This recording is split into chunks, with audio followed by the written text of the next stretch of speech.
Hello, welcome to the shed. It's your man, Shed NP. I hope you're all well. So today's video then is about misunderstood diseases through the ages. So we're going to take 5 diseases and we're going to look at how they were misunderstood in the past. We're not going to make fun of these diseases because even today some of these diseases are horrific and cause death, and that's not something we want to make fun of. But we are going to look at how they were viewed in the ancient past and just how wrong they were. We'll also have a look at what the diseases are and things which are now used. So before we start, we're going to have a quick look at how things even recently have been misunderstood, and we're going to have a look at HIV and AIDS. We're not making fun of it. Again, we're going to have a look at how it was brought to and where people got it wrong. So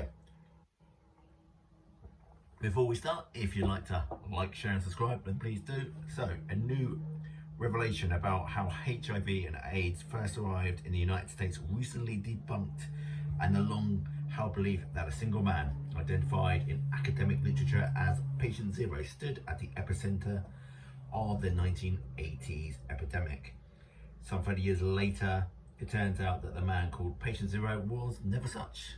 The label on the file was not the number 0 but the letter O, signaling that the person was from outside California, the state where researchers thought the crisis originated. Indeed, the very notion of patient zero was born from a typo. That's hardly the first time medicine has gotten an origin story wrong. In fact, it appears that science has a history of getting things wrong the first time around, and a lot of that has to do with the role of existing belief sets and prejudices. We've got 5 other devastating diseases whose origins medical experts got entirely wrong. So we are going to start with a sexually transmitted disease of syphilis. The ancient world recognized both the plague and what we now call syphilis as pestilence. As both diseases move quickly, overwhelmed populations with fatality and disfiguration, and confounded medical professionals whose humoured theories couldn't seem to explain disease away. So let's start with what we now currently know. So what is syphilis? The overview: syphilis is a bacterial infection usually spread by sexual contact. The disease starts as a painless sore, typically on the genitals, rectum or mouth. Syphilis spreads from person to person via skin or mucous membrane contact with these sores. After the initial infection, the syphili bacteria can remain inactive in the body for decades before becoming active again. First, syphilis can be cured, sometimes with a single shot injection of penicillin. Wouldn't work on my wife, she's allergic. Without treatment, syphilis can severely damage the heart, brain, or other organs and can be life-threatening. Syphilis can also be passed from mothers to unborn children. In the past, so by the late 1400s, when Christopher Columbus and his crew of sailors purportedly brought syphilis, the French disease as it would later become known, to Europe, it became obvious that it was sexually transmitted. And soon enough, the powers that be decided that women spread the disease, because of course they did, specifically women of ill repute or prostitute, which I personally thought wasn't the same thing, but there you go. While existing medical science indeed had a handle on the mode of transmission, social and institutional sexism continued to dedicate that women stood at the source of all vulnerable diseases, including syphilis. Well into the 20th century in both Europe and the United States, this consciousness played a huge role in how experts explained syphilis to the public and how they proposed that the public combat such disease. Indeed, experts urged female sex workers to stay clean. They did not advise the same to the men who sought their services. The consciousness extended into the lab room in order to develop treatments for the disease, which usually involved doses of mercury, because that's going to go well. Physicians would experiment on hospitalized prostitutes by giving them syphilis. One attempt at civilization theorized that one could be inoculated against a disease similarly to smallpox. So throughout the mid-19th century, doctors regularly infected prostitutes with syphilis in the hope that they would develop an immunity. What could possibly go wrong with that? The problem was, many, if not most of the women they experimented on already had syphilis, so their research offered little more than dubious value. So you're basically giving them something they've already got. Well done, the past. Really, it really wasn't the best time to be alive, was it? So the next one is a personal, horrific one. Had family members who have sadly died of cancer. One collection of diseases that has baffled and continues to baffle medical experts are the various cancers, especially those that prove fatal despite aggressive medical intervention. So a quick overview, what is cancer? Cancer refers to any one of a large number of diseases characterized by the development of abdominal cells that divide uncontrollably and have the ability to infiltrate and destroy normal body tissues. Cancer often has the ability to spread throughout your body. Cancer is the second leading cause of death in the world, but survival rates are improving for many types of cancer thanks to improvements in cancer screening, treatment and prevention. But that's the modern day. Obviously it's still not been cured, sadly. People still sadly die today. Like I say, we're not going to make fun of the disease because where's the fun to be made of that?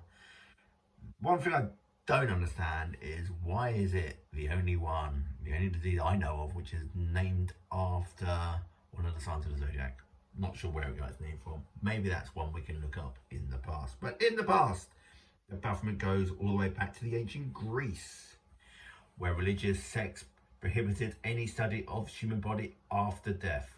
So this particular thing here, not being allowed to look at this human body after death, basically means that medical research, medical development, okay, they didn't have microscopes then, but they didn't have a basic knowledge of how the body worked, and it really hampered how medicine progressed for millennia. This, along with obvious lack of instruments such as a microscope, when he said that, left those interested in medicine with a very limited knowledge of what the inside of a human body actually looks like. All this likely helped explain why the ancient Greek physicians, Hippocrates, the father of medicine itself, suggested that cancer came from bad humours. So, the humours were the full fundamental fluids of the body: blood, phlegm, yellow bile and black bile. Too much black bile, Hippocrates mused, caused cancer, and with the practice of real medical science not an option, these explanations lasted for what today may seem to be a surprisingly long time. Indeed, cancer origins theorized involving other bodily fluids, lymphs, persisted through to the 1700s. It should be noted, however, that the thought that bodily fluids could go rogue and cause cancer didn't fall all that far from the mark. Because these early medical scientists couldn't see what was happening at a microscopic level, they reportedly only what seemingly They reported only what seemed immediately apparent to the naked eye, because they couldn't see what was going on, of course. In fact, the signs of the symptoms of cancer caused by unusual and harmful cellular proliferation rightly led them to believe that something somewhere was growing out of control. But it wasn't until the 19th century, with the advent of the modern microscope that the ancients never had, that we not only developed a more robust understanding of how cancer works, but began to devise treatments to slow its progress. Yep, cancer sure is a horrific disease. Epilepsy, like cancer, seizures, disorders have existed throughout all human history. Seizures in general can happen to anyone and for a multitude of reasons. Those with epilepsy, however, have seizures frequently and can experience several different types. The best known, due to the high visible nature, are the grand mal seizures. These seizures involve not just a change in consciousness, but toxiconic, jerky movements of the limbs and head. These types of seizures allow both legitimate and illegitimate medical experts to conflate epilepsy with demonic possession well into modernity. Modernity? Is that a word? Don't know. Don't care. What is epilepsy then? So, epilepsy is a common condition that affects the brain and causes frequent seizures. Seizures are bursts of electrical activity in the brain that temporarily affect how it works. They can cause a wide range of symptoms. Epilepsy can start at any age, but usually starts earlier in childhood or in people over 60.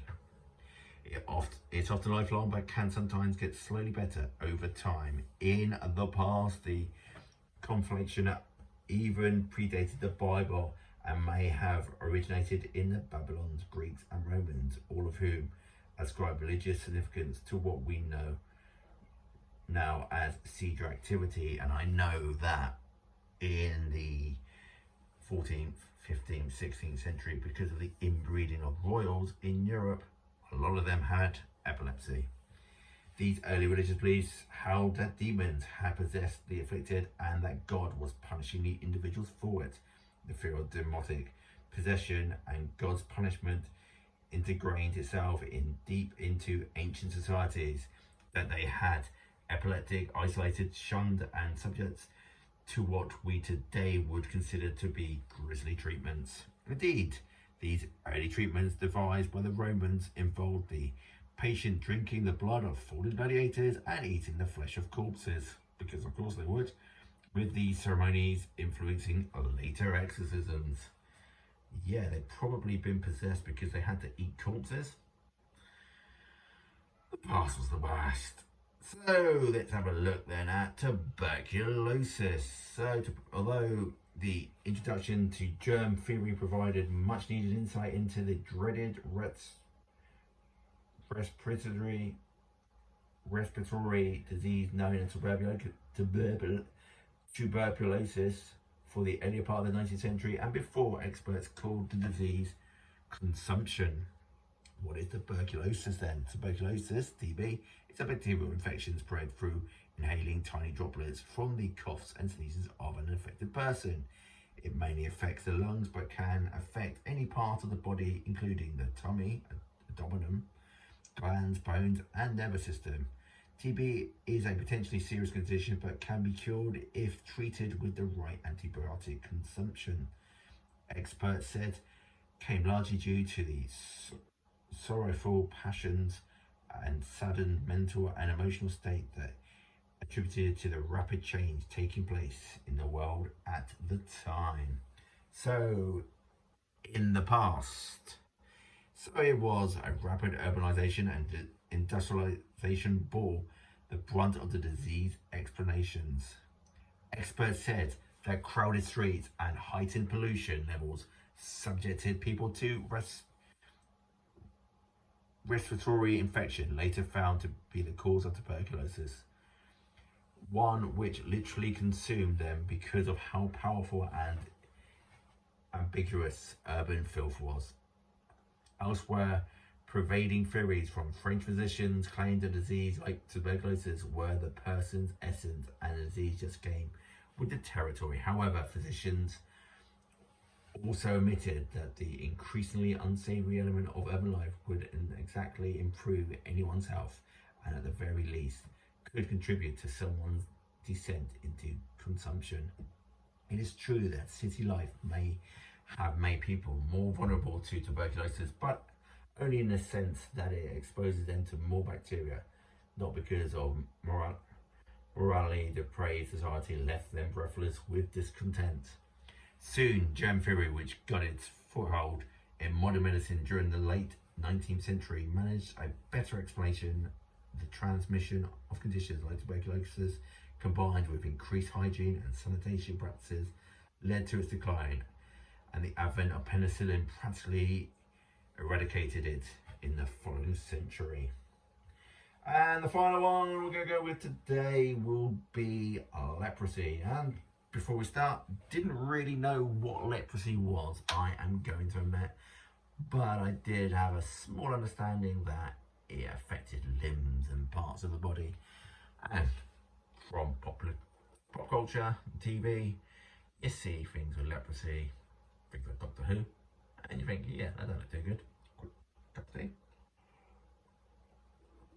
So leprosy is perhaps one of the most tragically misunderstood diseases in history. Like many diseases before it, medical professionals originally believed it was either something inherited or a form of punishment made manifest with disfigurement. I love the fact that they call them medical professionals. They did have a bloody clue what it was. What is leprosy? Leprosy is a chronic infectious disease caused by Mycobacterium leprae, an acid-fast, rod-shaped bacterium. The disease mainly affects the skin and peripheral nerves, musculus of the upper respiratory tract, and the eyes. Leprosy is curable, and treatment in the early stages can prevent disability. In the past, though, in either case, leper patients are shunned, quarantined, and sent to leper colonies, such as the most famous one on the Hawaiian island of Molokai, possibly, where they will live out the remainder of their lives in isolation. Unlike some diseases at first believed to be God's punishment, the stigma surrounding leprosy remained even after researchers discovered its biological cause. Because people feared catching leprosy so much, some European villages even rang a bell to alert residents that a person with leprosy was nearby, so that they could avoid walking in the afflicted direction. Isolation continued even as understanding about the disease and its treatment became commonplace. Sufferers were shipped off to sanitarium hospitals or entire colonies for treatment, and many of them would live out the rest of their lives away from the rest of society. Today, a handful of people exiled to Molokai in the 1960s still live on the island. A vast majority of them native Hawaiians. Even since the quarantine lifting, more than a dozen people remain in the leper colony called Kuala Papa. It's believed that beginning in the 1860s, as many as 8,000 people were sent there over the course of a century. In a continued effort to destigmatize the condition, physicians nowadays refer to as the Hansen's disease, further depriving it of the ability to induce terror. Doctors now also note that as much as 90% of the population may be naturally immune to leprosy, and if one does contact it, it is most likely to come from the armadillo, not a fellow human. Who knew armadillos had leprosy? Although immunity to the bacteria indeed seems to have increased, it still affects as many as 250,000 people a year all over the world, and still causes disfigurement, including the loss of limbs and blindness. Yeah, but those 250,000 people, they can't all live in a country where armadillos are. Don't they come from the United States? It can't all be the people in the United States that are getting it, and not everywhere is going to have an armadillo. While modern medicines have made some incredible strides over the last several centuries, many of the diseases whose origins have finally been uncovered still lack definitive treatment. So, advancement in medicine, understanding emerging and re-emerging infectious diseases. The term disease refers to a condition that impairs normal tissue function. For example, cystic fibrosis, anthracoceros, didn't say that right, and measles are all considered diseases. However, there are fundamental different causes for each of these diseases. Cystic fibrosis, or CF as we want to call it, is due to a specific genotype that results in impaired transport of chloride ions across the cell membranes, leading to the production of abnormally thick mucus. Thus, CF is most aptly called a genetic or metabolic disease. Anthracoceros, only saying that once on this one, can lead to heart attacks and strokes. May be considered a disease of aging, because of the typically it becomes a problem later in life after plaques of cholesterol have built up, and particularly partly blocked arteries. In contrast, measles is an infectious disease caused because it occurs when an individual contacts an outside agent, the measles virus. An infectious disease is a disease that is caused by the invasion of the host by agents whose activities harm the host tissue. That is, they cause disease and can be transmitted to other individuals. That is, they are infectious. Bit like coronavirus, I guess. So to finish then, we look back on millennia of misinterpretation and can't imagine how our ancestors could have been so wrong. It would do us well to remember that future generations may look back at us and wonder why we couldn't see the answers to medicine's biggest mysteries, which might be right in front of us. Next time we will look at medication and its timelines. Thank you for watching. See you, pals. Don't forget to like, share and subscribe. See you, pals.